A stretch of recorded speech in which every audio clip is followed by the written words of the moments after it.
ओम शेखावत जी, श्री हरिवंश, गुरुदेव आपके चरणों में कोटि कोटि प्रणाम। भगवान आप जी की कृपा से वृंदावन वास नाम और मंत्र मिला। आप श्री जी की अहेतुक कृपा से सुबह उठने से लेकर शयन तक प्रयास रहता है कि नाम मंत्र से अलग ना हो। फिर भी ये मन अपनी चाल चलकर थोड़ा करते करते दिन भर में बहुत सा समय व्यर्थ कर देता है। ये मन पूर्णतः सहयोग क्यों नहीं करता महाराज जी? मन सहयोग इसलिए नहीं करता कि आप पूर्व जन्म में इसका बहुत सहयोग किए। किसका प्रश्न है? आपने इसका बहुत अच्छा सहयोग किया है पूर्व जन्म से लेकर के अभी तक। अब वो तुम्हारे सहयोग के लिए तैयार नहीं होगा। वो आपको अपने सहयोग में लेना चाहता है, क्योंकि उसका आकर्षण भोगों की तरफ होता है और उसमें हम बराबर उसका साथ देते रहे। अब हम योग की तरफ बढ़ रहे हैं, चाहे प्रेम योग हो, भक्ति योग हो, कर्म योग हो, ज्ञान योग हो। ये उसको अब पसंद नहीं है, क्योंकि उसने पसंद किया है 5 इंद्रियों, ज्ञान इंद्रियों के साथ भोगों को भोगना। अब उसको अच्छा नहीं लगता है, तो बीच बीच में वो भागने की कोशिश करता है, पर वो बिना तुम्हारे सपोर्ट के कुछ कर नहीं सकता। बस आप सपोर्ट मत करना और अभ्यास और बढ़ाते रहना। जब मन नहीं लगता ना, उस समय हमें बाहरी भागवतिक क्रियाओं पर ध्यान देना चाहिए, आंतरिक नहीं। चतुरुपासक वही है जो अपनी स्थिति को पहचान ले। जैसे अब हमारी मानसिक स्थिति आ रही है तो बाहरी क्रियाओं से तत्काल हटना पड़ेगा, क्योंकि मन डूबने जा रहा है। अब हमें किसी बाहरी क्रिया में नहीं फंसने देना। पाठ, सेवा, अगर वो डूब रहा है तो बैठ जाओ, चुपचाप बैठ जाओ। बड़ा बढ़िया अवसर आया है। और अगर 10 मिनट डूबा रहा तो कई घंटे वाला भजन 10 मिनट में कर लेगा। समझ रहे हो? अब हमारा मन विषयों की तरफ भाग रहा है, बैठने की जरूरत नहीं है। अब बाहरी क्रिया, नाम कीर्तन करो, वाणी गायन करो, सोनी लगाओ, बाहरी क्रियाओं में उसको लगाओ, क्योंकि वो मानसिक स्थिति में भजन नहीं बन सकता। अभ्यास योग युक्तेन चेतसा नान्यगामिना। ऐसा धीरे धीरे अभ्यास कर लो कि ये मन, ये चित्त कहीं और जाए ही ना। इसी अभ्यास के लिए तो पूरा जीवन महात्मा लोग, महात्मा जन सब लगा रहे हैं। तो आप भी उसी प्रयास में रहिए। हारने की बात थोड़ी, कुछ तो लगने लगा। तो जो बिल्कुल नहीं लगता था, कुछ लगने लगा, बात समझ में आ गई। धीरे धीरे जब वो ये जान जाएगा कि वास्तविक सुख प्रभु में ही है, फिर तुम विषयों में लगाना चाहोगे तो भी नहीं लगेगा। जैसे अभी प्रभु में लगाना चाहते हो ना, वो नहीं लगता, क्योंकि उसको इतना ही पता है केवल कि विषय भोगने में सुख है। अच्छा खाओ, अच्छा देखो, अच्छा सुनो, अच्छा पहरो, अच्छा स्पर्श करो। 5 ज्ञानेंद्र, शब्द, स्पर्श, रूप, रस, गंध। अब वो इस विषय को जानता ही नहीं, भगवदानंद को। और जिस दिन उसको स्वाद मिल गया, फिर इससे बड़ा सहयोगी आपका कोई होगा नहीं। ये आप चाहो भी विषय भोगना तो आप नहीं भोग सकते, क्योंकि मन अब रुचि ही नहीं रह गई। मन प्रभु के आनंद पर इसे लगाना होगा। मन तो चंचल सबनते, या को कौन उपाय, साधन को हरि भजन है, कै सत्संग सहाय। खूब सत्संग सुनते रहो और अभ्यास करते रहो भजन का, एक दिन ये लग जाएगा। निराश नहीं होना, डरना नहीं, क्योंकि बिना तुम्हारी स्वीकृति के कुछ नहीं कर पाएगा। ये बात अच्छे से समझ लो। आप स्वीकृति जब देंगे तभी ये गलत करेगा, ये पक्का समझ लो। पूरा ये सब विधान बना के आपके सामने रखेगा, बस आपके केवल दस्तखत की जरूरत है। नाश तो वो कर देगा, अभी तक करता ही रहा है। आप दस्तखत मत करना बस। चतुर उपासक के स्वीकृति नहीं, संकल्प नहीं बनने देंगे, नहीं। अब लो निशानी, अब ना निशानी, बस। जब बार बार वो परास्त होगा तो फिर वो आपके अधीन हो जाएगा। और जिस दिन नाम का स्वाद मिल गया, फिर मन ही भगवान श्री कृष्ण हो जाएगा, मन भगवत स्वरूप हो जाएगा। अभी विषय चिंतन करके विषय स्वरूप हो गया है, भगवत चिंतन करके भगवत स्वरूप हो जाएगा। विषय चिंतन ही बंधन है, दुख है, अशांति है। भगवत चिंतन ही मोक्ष है, सुख है, शांति है। इसलिए निराश होने, तो हमारा अभ्यास चल रहा है ना, तो अभ्यास में तो भागे गए। सिद्ध पुरुष का मन भगवदाकार हो जाता है, तो साधक ही तो सिद्ध होता है। धीरे धीरे धीरे धीरे महाराज श्री, धाम वास करने के बाद एक तरफ तो विकारों का एक साथ आक्रमण और एक तरफ शारीरिक, मानसिक और आर्थिक समस्याएं, ये सब एक साथ ही क्यों आते हैं? जब कोई विजय की तरफ बढ़ता है ना, तो विपक्ष जो है ना पूरा पावर लगाता है, थोड़ा थोड़ी।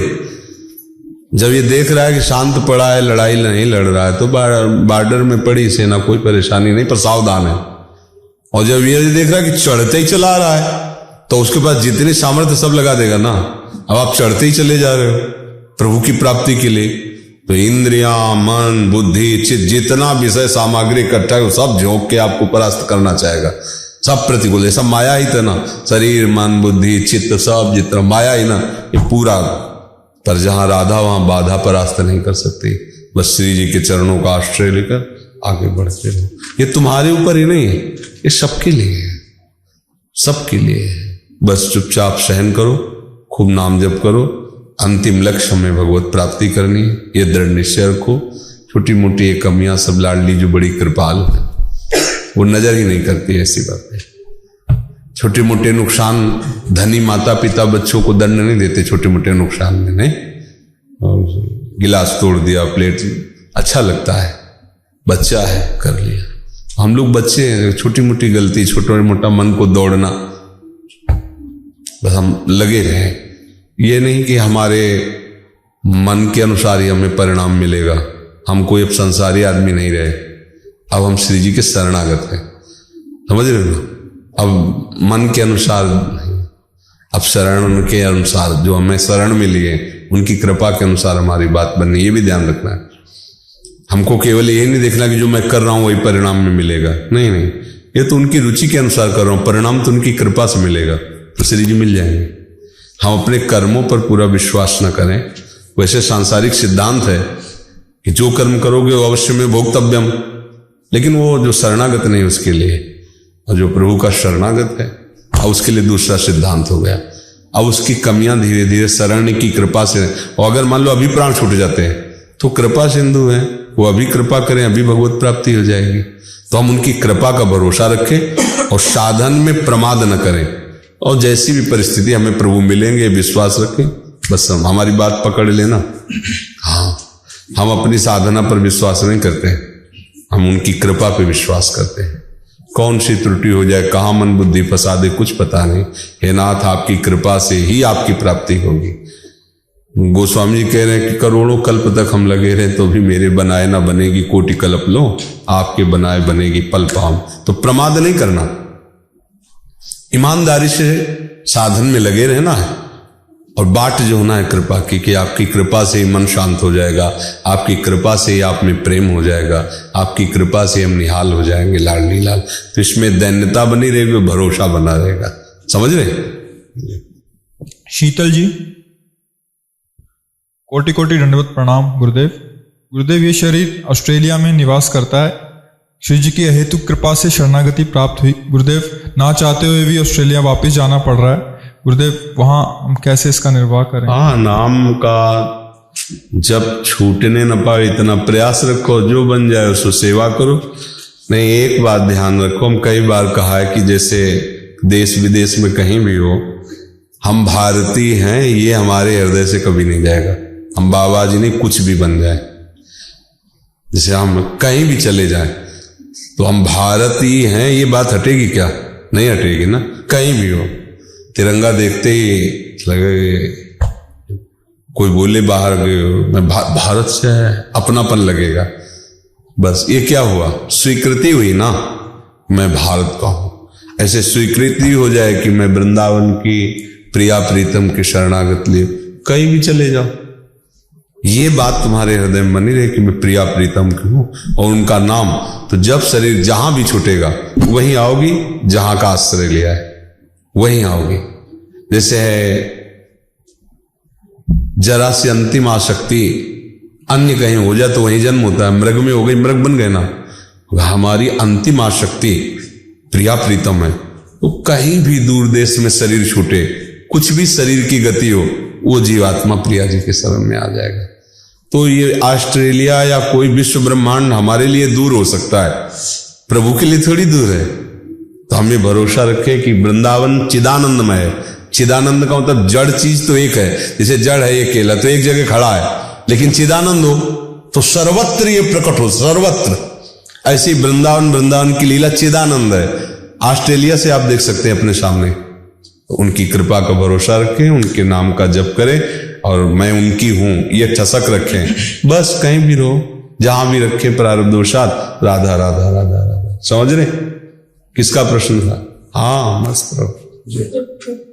शिव जी के बारे में कुछ पता नहीं, सिर्फ आप ही दिखते हो, कुछ नहीं पता। हाँ तो मानी संख्या से सवाल हल हो जाएगा। अगर ये आपने मान लिया कि गुरुदेव गुरु साक्षात परब्रह्म या गुरु श्री जी, वहीं से सवाल हल हो जाएगा। एक जगह जोर से मान ले बस वहीं से हो जाता है। एक जगह हमारी आसक्ति हो जाए गुरु के वचनों पर, गुरु की आज्ञा पर, भगवत प्राप्ति दुर्लभ थोड़ी है, भगवत प्राप्ति सहज हो जाती है। राधिका।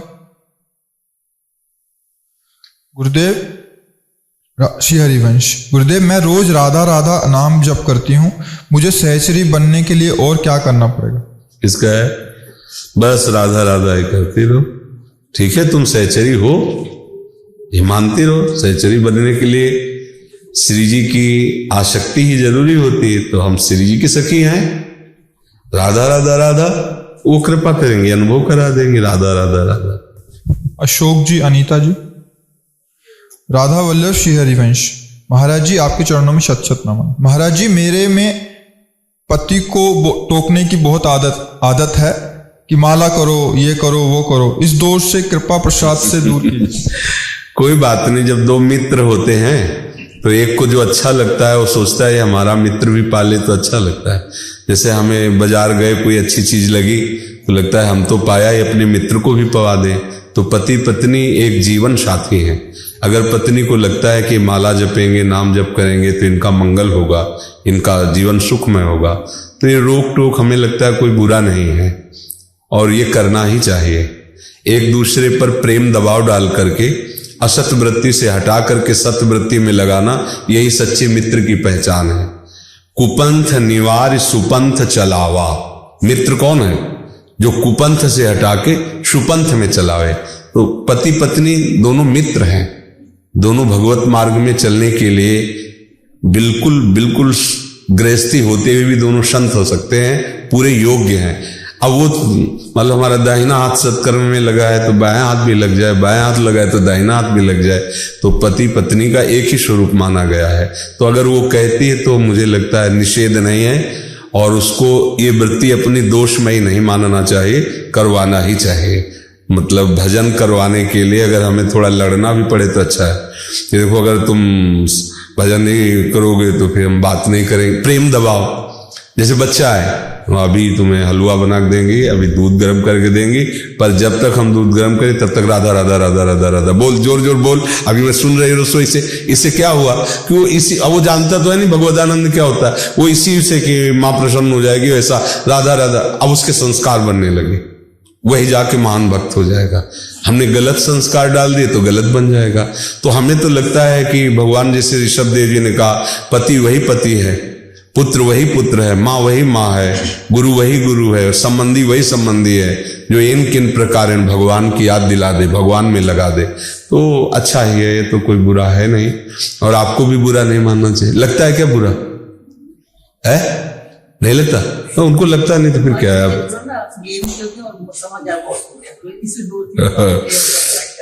अब अपना गेम हार रहे हैं ये है, और क्या अब ये गेम खेलने की ये बोले गेम, ये बोल रहे मुझे सखी बनना है जिसका गेम खेलने का अवस्था है, और इनका तो गेम पूरा हो चुका है। उसके बाद नहीं मानते। अब क्या करें, यही बच्चा है हमारी दृष्टि में, बच्चापन है ना, यही बच्चापन है कि ये अपने को समझ नहीं रहे कि वर्दी पुरानी हो गई, छूटने वाली, अब समय है नहीं, तो नई वर्दी के लिए पैसा जमा कर लो तो बढ़िया रहेगा, नाम रूपी धन जमा कर लो। पर आप जैसी उनको पत्नी मिली है, उनका सौभाग्य है, क्योंकि अगर आप नाम जापक हैं, आप इनका चिंतन करते हैं, अपनापन करते हैं, तो कोई एक भी भक्त हो तो उसके संयोग से पूरा परिवार बच जाता है। जैसे नाव चल रही ना, एक भी पुण्यात्मा प्रतापी बैठा हुआ तो नाव नहीं डूबेगी। 50 पापी बैठे हुए, एक कोई महात्मा बैठा है, उसका प्रताप उसको बचा लेगा, कोई पुण्यात्मा। तो अगर परिवार में एक कोई भक्त हो जाए तो पूरे परिवार का उद्धार कर सकता है। शास्त्रों में तो लिखा 21 पीढ़ी तक जाए। तो हम तो धन्य मानते हैं कि ऐसा पुत्र मिल जाए, ऐसी पत्नी मिल जाए, या ऐसा पति मिल जाए, या ऐसा कोई रिश्ता नाता मिल जाए जिसके संबंध से प्रभु से प्रेम हो जाए, अपनापन हो जाए, तो अच्छा है। अब ये समझ जाए तो समझ जाए, ना समझे तो फिर क्या है? अब समय नहीं रह गया आपके पास। हाँ, अब समाचार और ये सब क्या है, मानसिक चिंतन फंसता है। अच्छा, जैसे मतलब भारत में क्या क्या हो रहा है, अब तुम कुछ कर तो सकते नहीं। अब ये हो कि आप कोई पदाधिकारी हो तो जानकारी आवश्यक है कि हमारे प्रदेश में क्या हो रहा है, हमारे देश में क्या। अब तो वृद्ध शरीर है और कोई ऐसी सेवाएं भी राज्य की नहीं है, तो हमें लगता है अब काम कर लेना चाहिए अंतिम, खूब नाम जो राधा राधा राधा राधा, तो जीवन सार्थक हो जाए।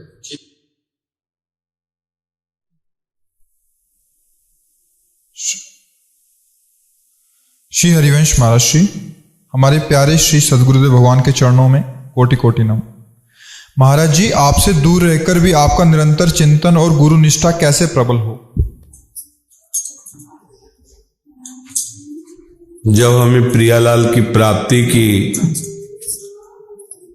दृढ़ता भरी इच्छा प्रकट होगी कि और कुछ नहीं चाहिए, तो फिर जहां से प्राप्ति करनी है उन गुरुदेव, उनके वचन दोनों हमें प्राण प्रिय हो जाते हैं। गुरुदेव की प्रीता का तात्पर्य श्री जी का निरंतर चिंतन और सेवन। अगर कोई गुरु से प्यार करता है तो उसका स्वरूप यही होता है कि गुरु के द्वारा प्रदत्त जो नाम मंत्र आराध्य दे उनमें आसक्ति हो जाए। नहीं तो वो फिर गुरु का प्यार नहीं होता, वो किसी शरीर का प्यार माना जाता है। किसी शरीर में हम आसक्त हैं, गुरु में नहीं। गुरु की आसक्ति मानी जाती है उनके द्वारा दिए हुए नाम मंत्र और उपासना में रत हो जाना। नाम मंत्र और उपासना में रत हो जाओगे तो यही देखोगे श्री जी गुरु है, गुरु जी श्री जी है। हरि गुरु दो नहीं नजर आएंगे। गुरु गोविंद न भेद कराए, संतत सकल सुनो, यही है गुरु निष्ठा, यही है भगवान निष्ठा। सर्वत्र अपने गुरुदेव का बोध हो जाए। अखंड मंडलाकारम व्याप्तम इन चराचरम तत्पदम दर्शितम इन तस्मै श्री गुरुवे नमः। सब रूपों में सब जगह मेरे गुरुदेव ही समाये हुए। हो गया, सच्चा शिष्य हो गया।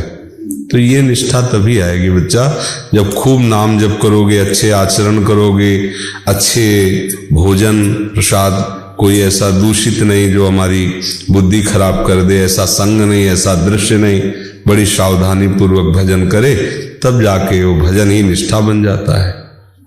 महाराज जी, जब कोई डांटता है या कहीं अच्छा भारी अपमान हो जाता है तो उसका बहुत देर तक चिंतन होता है। इसलिए होता है कि आप अपने को शरीर मान रहे हैं, इसलिए होता है।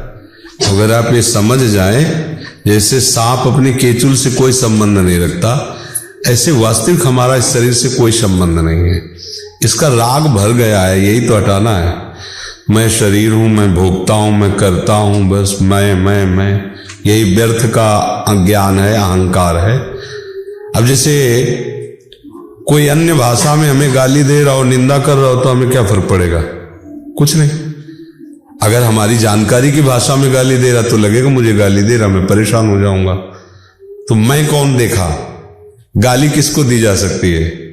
कभी आज तक किसी ने स्वरूप को गाली नहीं दी।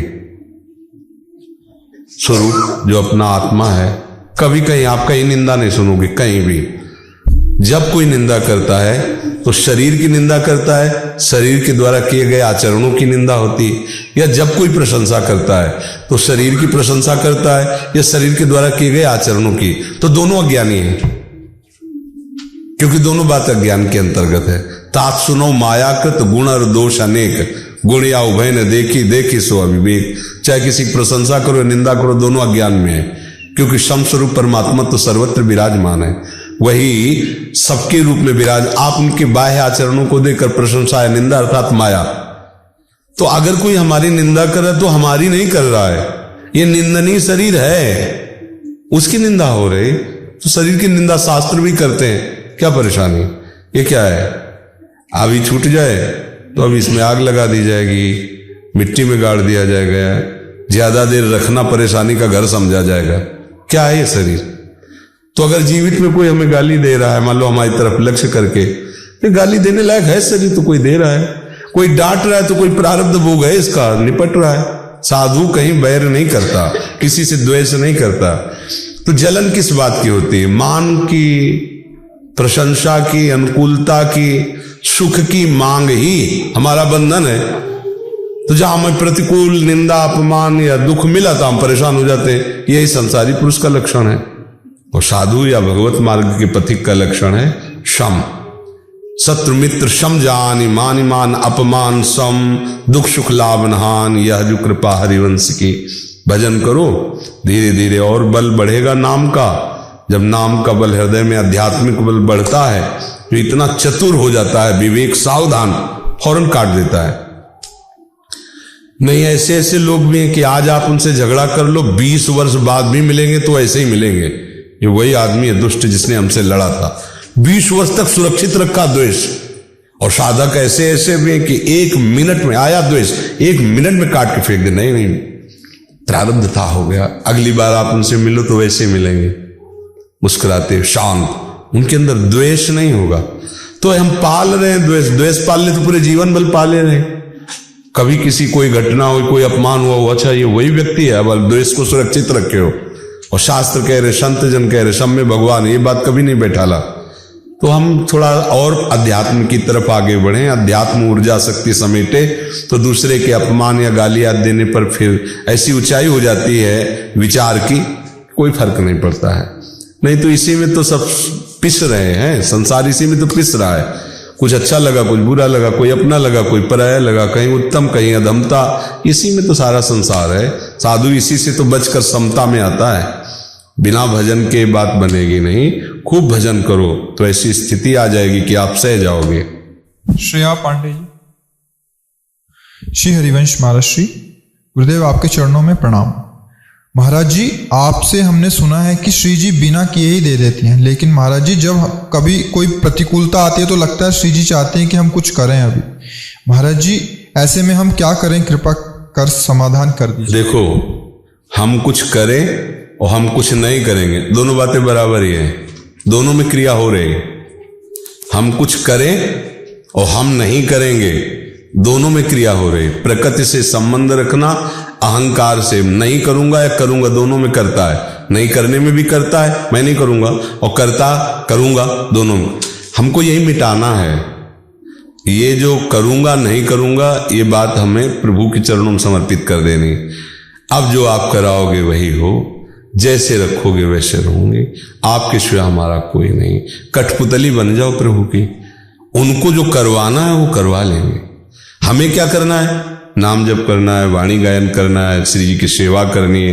परिवार के जितने सदस्य उन्हें भगवत स्वरूप मानकर जिसके प्रति धर्मपूर्वक जैसा व्यवहार है वैसा व्यवहार करना है। और वो व्यवहार भी उनके लिए नहीं, श्री जी की प्रसन्नता के लिए करना। हो गया, किसका प्रश्न है?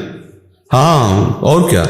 और श्री जी क्या आपका भाव है? जिनका भाव है कि श्री जी खुद ही भरण पोषण कर देंगे, बट जब बाहरी घर समाज के लोग कहते हैं कि तुम कुछ नहीं कर रहे, और फिर इनको लगता है कि ठीक है हम नौकरी करनी चाहिए या कुछ, उससे भरण पोषण, फिर हमें खुद जाके कर्म करें, उससे जाके जो मिले, उस भाव को समझ। दो मार्ग हैं। एक है निवृत्ति मार्ग, वैराग्य संन्यास विरक्त मार्ग। एक है गृहस्थी मार्ग। अगर आप विरक्ति के मार्ग की भाषा को गृहस्थी में उतारेंगे तो नहीं समझ पाओगे। अगर आप गृहस्थ वेश में हैं तो आप सही ढंग से पूरा सत्संग सुनो। इसीलिए तो पूरा मेडिकल स्टोर भरा, लेकिन सब तुम्हारे लिए थोड़ी भरा है। तुम किस मार्ग के प्रति, तुम्हारे क्या रोग है, वो सदगुरु वैद्य बताएगा। तो अब जैसे ये कि आपको केवल श्री जी के, अब वो पूरा समिट गया, एकमात्र श्री जी को प्राण जीवन धन मान करके और वैराग्य मार्ग का अनुसरण किया। अब उसके लिए कोई चेष्टा नहीं, लेकिन एकमात्र श्री जी को अपना मानकर उनका नाम कीर्तन भजन सब करते हुए, पर संसारिक कार्य, क्योंकि वो प्रवृत्ति मार्ग, इनका वेश प्रवृत्ति मार्ग का है। अगर उद्देश्य भी प्रवृत्ति मार्ग का है तो फिर आपको लगना पड़ेगा ना उधर। अब जैसे हमसे कोई विरक्त वेश वाला पूछे तो उसको समझ में आ जाएगी बात कि श्री जी के आश्रित, जैसा श्री जी चाहे भरण पोषण। अच्छा, अपने परिवार में तो 2-4 लोग होते हैं, यहाँ तो 400-500 का चलता है। किसी से मांगना नहीं, कोई भी साधक यहां से जाकर के किसी से कहीं भी कहीं चंदा कुछ मांगना नहीं। कोई किसी की पर्चियां नहीं कटती, न कहीं दान पेटी रखी हुई। कभी किसी से यहां इंगित नहीं किया जाता कि साधु सेवा चलती है, ये चलता है, वो चलता है। आप सब विश्वंभर प्रभु जानते हैं, जिस समय जो चाहिए किसी न किसी को निमित्त बनाते हैं, जबरदस्ती वो सब व्यवस्था कर देता है। अब ये हम तुमको नहीं कह सकते, तुमको करना पड़ेगा। क्यों? तुम गृहस्थ में हो, तुम्हारा मार्ग प्रवृत्ति मार्ग है। तुम जाओ 4 घंटे 6 घंटे 8 घंटे व्यापार किसानी नौकरी करो, उसमें जो कमाया वो श्री जी को अर्पित करते, परिवार को श्री जी का मानकर उसकी सेवा में रत रहो। मार्ग को समझना होगा ना। भगवत प्राप्ति के 2 मार्ग हैं, एक प्रवृत्ति एक निवृत्ति। अब निवृत्ति मार्ग की बात आप प्रवृत्ति में धारण करो तो कैसे बनेगा? अब आप अगर अभी निवृत्ति तो पूछो उन बच्चियों से जो बैठी हुई हैं बैरागी लिए, उनकी क्या चेष्टा है? सुबह से शाम तक भजन किए, चिंता हमारी श्री जी को है। अब इसको ये स्वेटर लाना है, बनियान लानी है, इसको देखो वो मंजन लाना है, ये व्यवस्था कर, उनको कोई मतलब नहीं, सब चल रहा है उनका। क्यों? निवृत्ति हो, संसार से विरक्त सैकड़ों तो हैं बैठी, कोई मतलब नहीं। उनसे पूछो हमारा भरण पोषण किससे होता है? श्री जी से होता है, कोई प्रश्न ही नहीं। अब आप गृहस्थ वेश में हो, संसार का आश्रय लियो, परिवार में तो करना पड़ेगा। तो बात को समझना है, क्योंकि सत्संग तो सबके लिए होता है ना, किसी एक व्यक्ति के लिए सत्संग नहीं होता, सत्संग सबके लिए होता है। अब उसमें आपके लायक कौन सी बात है? अगर नहीं समझ में आती तो जो सत्संग करे उनसे पूछ लो। मैं गृहस्थ हूं, प्रवृत्ति मार्ग का पथिक हूं, मुझे कैसे, वो बात समझ में आ जाएगी। अब उस शख्स या तो इतना विवेक हो कि समझ लो, तो अब ऐसे भाव। और ये भी देखना है कि परिवार के जैसे 4 सदस्य हैं, बूढ़े माता पिता हैं, ये भगवत प्राप्ति का ये भी सेवा कार्य। अब माता पिता बूढ़े हैं, तुम्हें बचपन से लेकर अभी तक पाला, अब उनके पालने का समय आया तुम्हारा, और तुम अपना तो ठीक नहीं है। वृद्धावस्था एक ऐसी होती है जिसमें शरीर काम नहीं करता, अब उसमें परिवार के सदस्यों का सहयोग चाहिए। मान लो एक जवान लड़का है या जवान लड़की है, अब वो अपने बूढ़े माता पिता को छोड़ दे, कोई सेवा करने वाला नहीं। मुझे लगता है भगवत प्राप्ति के लिए सही मार्ग उस समय यह है कि उन बूढ़े माता पिता की सेवा करो, उनका शरीर पूरा हो जाए, या बैरागी ले लो फिर। तो ये बातें समझनी पड़ेगी कर्तव्य की। शास्त्र तो भगवत प्राप्ति के बहुत से मार्ग बता रहा है, पर आप कहाँ हो, आपकी उस समय आवश्यकता क्या है, उस बात को समझना होगा। अब और घर में सब सेवा करने वाले हैं, आपका मन बैराग में हो गया, निकल लो चुपचाप, चल रहा है सब काम।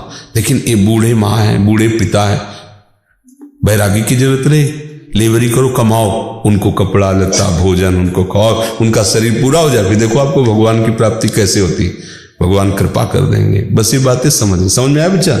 हाँ। दासी स्वरूपा, राधे राधे महाराज श्री। महाराज श्री, हम भोले बाबा के भक्त हैं और आपसे शरणागति चाहते हैं, और आप ही को भोले बाबा मानते हैं। हमारे कुछ समझ ही नहीं आ रहा। कोई भी कण ऐसा नहीं है जहां आराध्य देव लो, चाहे जिस रूप में मान लो, जिस भाव से आराधना करो उस भाव से प्राप्त हो जाते हैं, चाहे जिस भावना। कोई कण ऐसा नहीं जहां वो ना हो। जो भी नाम ले, हम जो भी नाम ले, क्योंकि सब नाम रूप एक ही परम तत्व प्रभु के हैं और वो सर्वत्र हैं। बस भावना करो, भावना से सब बात बननी है। पर आप प्रगट में आप हमारा संग करेंगी तो प्रिया प्रीतम का रंग आएगा, ये भी ध्यान रखो। अब और रंग ले चढ़ने वाला, आप भावना कुछ भी कर सकती हो, पर जैसे आप हमारा संग करो, हमारी बात सुनो, हमारे मार्ग का अनुसरण करो, तो आपको श्यामा श्याम प्रिय लगने लगेंगे। श्यामा श्याम, जैसे एक आए थे अनूप शहर से पीछे, तो उनका हम शंकर जी का मंत्र आपसे लेना चाहते हैं। उनका यद्यपि हम पूर्व मार्ग में इसी उपासना में थे, चले हैं, मंत्र भी पता है, वो भी कर सकते, दे सकते हैं, पर रंग नहीं लाएगा। क्योंकि रंग तभी लाए, जो स्वाद इस समय हम ले रहे हैं उसी स्वाद को आपको रसास्वादन करा सकते हैं। क्योंकि जब हम ऐसे आए हैं, अब हम उधर की रति की बात आपसे नहीं कर पाएंगे, उधर की रति की प्रेरणा भी नहीं दे पाएंगे। अगर बात होगी तो इधर है कि राधा राधा बोलो राधा, तो अब अगर ऐसा मानकर कि गुरु शिव स्वरूप है और उनके वचन अमृत स्वरूप है, तो चलो बोलते राधा राधा रटो, तो शिव जी ने बोला राधा राधा रटो रटो, काम हो जाएगा। और अगर ये बात कि हमारे अनुसार मंत्र दो, तो अब नहीं हो सकता, ये बात समझो। अब आपको मानना है जो मानो, लेकिन हम बोले वो मानो तो बात बन जाएगी। क्योंकि भगवान शिव ने हमको यही कृपा प्रसाद दिया, वाराणसी से कृपा करके जो वृंदावन रस दिया, ये उनकी हेतु की कृपा से हुआ है। तो अब उन्हीं की कृपा से जहां आ गए, अब यहां स्थित हो गए। तो अब जैसे कोई कहे हमने शिव उपासना, अब हमसे नहीं बताया जा सकता, उधर की रति नहीं दी जा सकती, क्योंकि उनकी कृपा से अब जहां आ गए उसी बात को समझा सकते हैं।